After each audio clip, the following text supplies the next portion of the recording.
இரவில் மட்டும் கண் திறக்கும் கருப்பு விநாயகர் பற்றி தெரியுமா?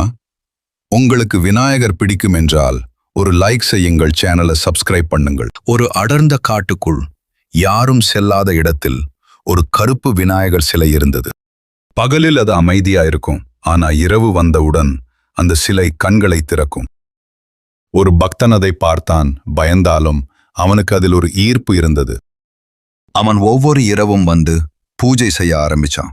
பயம் இருந்தாலும் நிறுத்தல. ஒரு நாள் அந்த விநாயகர் உயிரோடு பேசினார். நீ பயப்படல, அதனால உனக்கு வரம் தரேன். ஆனா ஒரு நிபந்தனை, என்னை யாரிடமும் சொல்லக்கூடாது என்று எச்சரித்தார். ஆனா அந்த பக்தன் அந்த ரகசியத்தை தாங்கிக்க முடியல. அவன் எல்லாரிடமும் சொல்லிட்டான். அடுத்த நாள் அவன் ஓடிப்போய் பார்த்தான். ஆனா அந்த இடத்தில் விநாயகர் சிலைவே இல்லை. இப்பவும் அந்த காடு இருக்கான், ஆனா அந்த கருப்பு விநாயகர் யாருக்கும் தெரியாம மறைஞ்சுக்காரான்.